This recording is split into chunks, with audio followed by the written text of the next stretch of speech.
안녕하세요. 반갑습니다. 쌤조학 조울입니다. 쌤조학은 통합과학적인 관점에서 여러분의 건강과 질병 관리에 대하여 같이 논하고 싶습니다. 오늘의 주제는 누가 포화지방이 고지혈증을 일으킨다고 얘기했어요? 여러분들께서 포화지방이 여러분 건강에 굉장히 문제가 되는 것으로 많이 인식하고 계시거든요. 그래서 오늘은 지방에 대해서 여러분과 함께 얘기를 나눠보고 싶습니다. 오늘 정확하게 인식하십시오. 지방에 대해서는 세 가지의 지방에 대해서 아시면 되는 겁니다. 포화지방, 그리고 불포화지방, 세 번째가 트랜스 지방입니다. 여기서 제가 탑부터 말씀을 드리고 풀어나갈게요. 왜? 뒤에 탑을 풀어나가니까 사람들이 헷갈려하는 부분이 있어가지고. 포화지방과 불포화지방은 우리 인류가 분해하는 효소를 개발했습니다. 이 얘기는 완벽하게 소화 흡수를 할 수 있다는 얘기입니다. 그 얘기는 다른 식으로 얘기하면은 체내 독소 배출이 되지 않는다는 얘기입니다. 그런데 트랜스 지방은 아직까지 우리 인류가 트랜스 지방을 분해할 수 있는 효소를 개발하지 못했습니다. 그런 전처로 우리 인류는 소화 흡수를 완벽하게 할 수가 없습니다. 그러므로 우리의 체내에는 지방으로 인해 가지고 트랜스 지방으로 인해 가지고 체내 독소가 비축될 수 있습니다. 이게 가장 큰 핵심이거든요. 그래서 이와 같은 전차로 여러분과 함께 하나하나 풀어 나가고자 하는 겁니다. 즉 말하자면은 고지혈증의 가장 큰 주범은 트랜스 지방이라고 저는 보고 있거든요. 그것에 대해서 조금씩 이제 풀어드리고자 합니다. 우리 인류는 지방 없이는 생존할 수가 없습니다. 지금 현재 우리 인류가 80억 명 정도 되거든요. 지방이 없어서는 우리 인류는 이 80억 명으로서 인류가 확산되는 것은 정말 불가능하거든요. 그리고 우리 인류는 지구상에서 수백만 년 동안 지방을 먹어오면서 살아왔거든요. 그러니까 생존할 수 있는 시스템을 갖췄다는 얘기입니다. 지방에 대해서. 제가 얘기한 지방이라는 것은 포화지방과 불포화지방에 대한 겁니다. 그리고 지방은 어떤 영양소보다 최고의 에너지를 많이 우리에게 주고 있죠. 그게 우리가 알고 있는 지방에 대한 거거든요. 그런데 어떤 전처로든지 이게 왜 포화지방이 문제가 되는지를 제가 이젠 하나하나 여러분들에게 이제 풀어드릴 겁니다.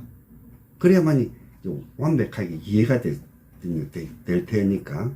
자, 오늘 이후에는 여러분 지방에 대해서는 오해를 안 했으면 좋겠습니다. 제가 쉽게 풀어드리고자 하는 거거든요. 그리고 지금 하나 더 풀어야 될 게 뭔 얘기냐면은 여러분들이 포화지방과 불포화지방에 대해서 여러분들이 잘못 오해를 하고 계시는 부분이 많아요. 그것은 지식인들이 잘못 전해서 그런 거예요. 자, 여러분 잘 알고 계시는 육류, 버터, 치즈, 코코넛 오일, 기름 있지 않습니까? 그런 포화지방으로 알고 계시죠? 그리고 올리브유, 간유는 오메가 9으로, 옥수수 기름, 참기름 같은 경우에는 오메가 6 제품으로, 그리고 잣, 호두, 연어, 고등어 같은 경우에는 오메가 3 제품으로 알고 계시잖아요. 그죠? 지금 제가 여러분에게 질문을 드리고 싶거든요. 육류에 오메가 3가 들어있을까요? 없을까요? 잣, 호두에 포화지방이 들어있을까요? 없을까요? 제가 이렇게 질문하는 걸 보니까 들어있을 것 같죠? 네, 당연히 들어있습니다. 육류에도 포화지방이 많이 들어있지만 오메가 9, 오메가 6, 오메가 3도 똑같이 들어있습니다. 그리고 올리브에도 오메가 9 제품이 많이, 오메가 9, 그러니까 그 불포화지방이 많이 들어있지만 나머지 포화지방 오메가 6, 오메가 3도 들어있습니다. 같은 논리로 고등어 같은 경우에도 오메가 3 제품이지만 포화지방도 분명히 들어있습니다. 오메가 9도 들어있습니다. 오메가 6도 들어있습니다. 그래서 우리가 흔히도 식당 가가지고 수육을 드실 때 포화지방을 잘라내고 드시는 걸 보면서 저는 정말 기술로 하거든요. 제 입장에서는. 이 학문이 잘못 전달됨으로 해서 여러분에게 엄청난 코끼를 일으키게 되는 거라고 저는 생각을 하고 있거든요. 이게 학문의 오류라고 저는 생각을 하고 있습니다. 그랬기 때문에 사람들이 포화지방이 고지혈증을 일으킨다고 생각을 하고 있는 겁니다. 저는 생각할 때는 저희 견지에서는 절대 그런 것보다는 죽음은 다른 원인이 있다고 생각을 하는 거거든요. 그게 트랜스 지방이라는 거죠. 트랜스 지방. 그래서 우리가 육류는 나쁘다. 그리고 연어, 우리가 얘기했던 잣 같은 것은 좋다. 그것도 꼭 그런 논리가 아닐 수도 있다고 여러분 스스로가 생각하시는 것이 가장 좋습니다. 이젠 결정적으로 여러분에게 얘기를 드려야 될 게 트랜스 지방이죠. 트랜스 지방이 어떻게 병을 만드는지를 바로 보여드리면 되겠죠? 트랜스 지방이 가장 보편적으로 사용되고 있는 게 우리가 식용유라고 얘기하지 않습니까? 그죠? 자, 식용유는 오늘 만드는 거나 1년 전에 만드는 거나 5년 전에 만드는 식용유가 흰 색깔이었다면 똑같은 흰 색깔로 띄고 있죠. 그런데 지방은 자연의 이치에 의해서 산패가 돼야 되거든요. 빛에 의해서, 온도에 의해서. 산패라 하면 물성이 바뀌는, 산화되는 거하고 냄새가 만들어지는 거를 산패라 하거든요. 그래서 산화되고 냄새도 희귀한 냄새가 나게 된다는 거죠. 그런데 마트에 있는 식용유는 오늘 만드는 거랑 1년 전에 만드는 거랑 5년 전에 만드는 것이 색깔이 같다. 이것은 자연의 이치에 맞지 않아요. 그러면 인위적으로 산패되는 것을 방지했다고 생각을 하시면 되겠죠. 그래서 트랜스 지방은 지방에다가 산화 방지제를 첨부한 거거든요. 그러면 결론이 바로 제가 내려드릴게요. 산화 방지제가 첨부된 지방은 우리 인류가 아직까지 소화분해할 수 있는 효소를 개발을 못했다는 얘기입니다. 그럼 뭐 어떻게 됩니까? 그걸로 인해 가지고 우리는 병이 와야 정상인 거죠. 소화를 못하니까. 그럼 체내 독소가 쌓일 수밖에 없겠죠. 그럼 너무 간단한 거 아니에요?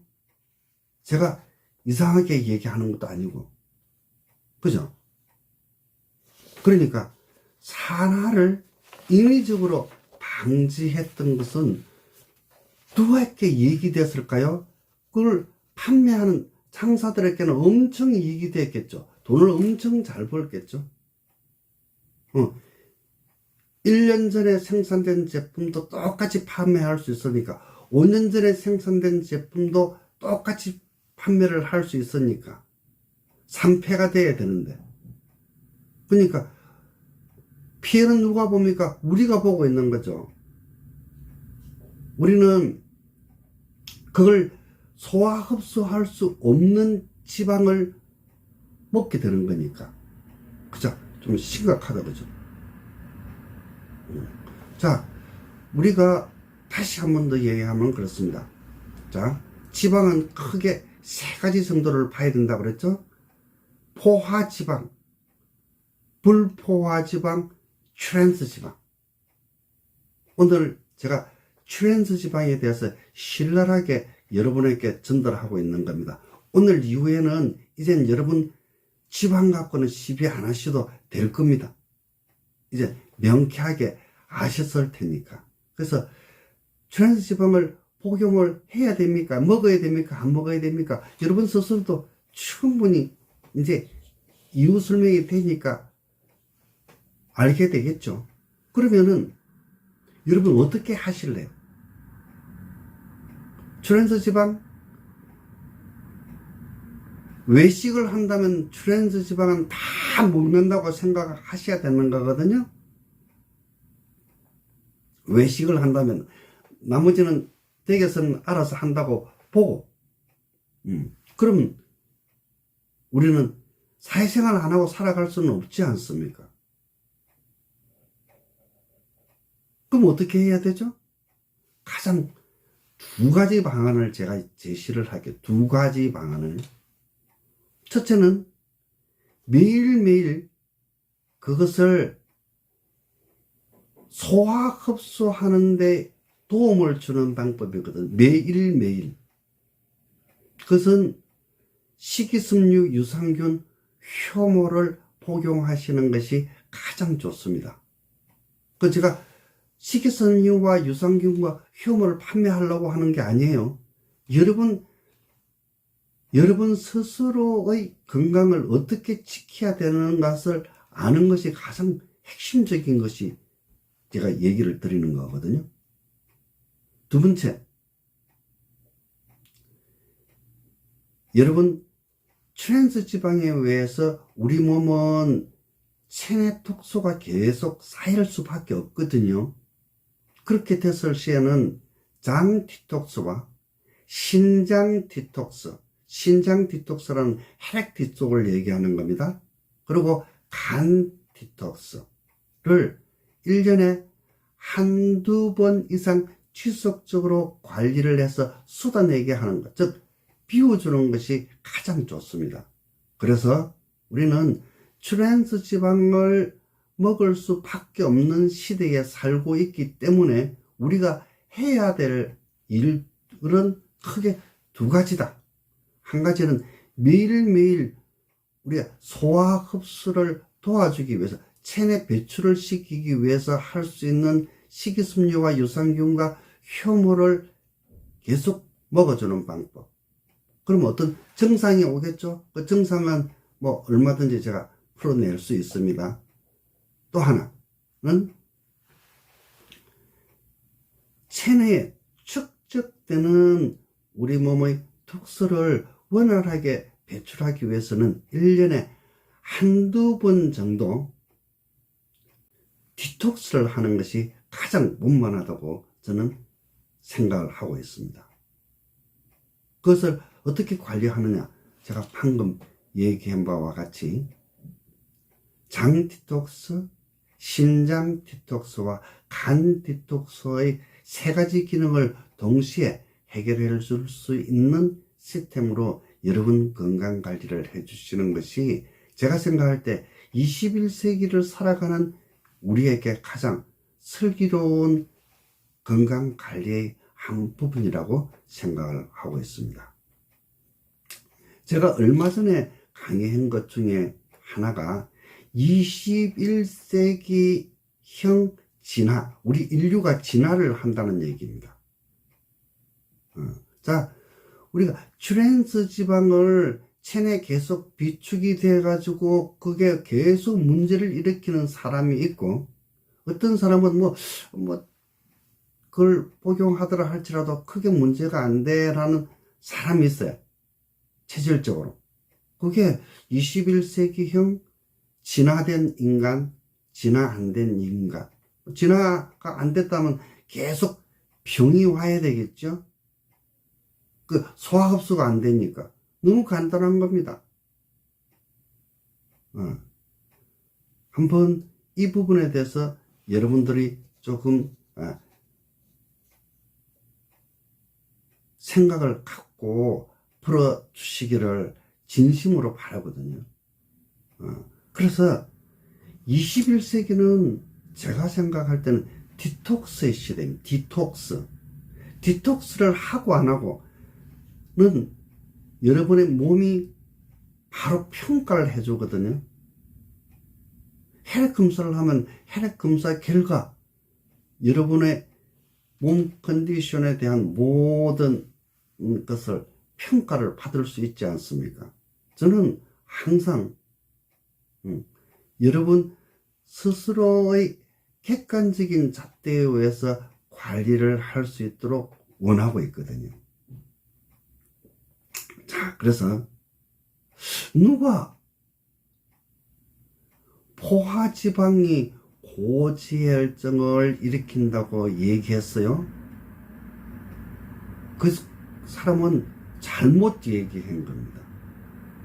지방에 대한 아주 포괄적인 얘기는 맞습니다만은, 그러나 포화지방이 여러분에게 고지혈증을 일으킬 가능성은 조금 낮습니다. 왜? 죽음이 있으니까. 죽음은 트랜스 지방입니다. 그래서 트랜스 지방을 제가 얘기한 것과 같이 두 가지 방법으로 여러분 스스로를 관리하는 시스템을 갖춰 나가는 것이 가장 중요하다고 생각합니다. 정말 지방, 특히 포화지방이 엄청나게 피해를 보고 있거든요.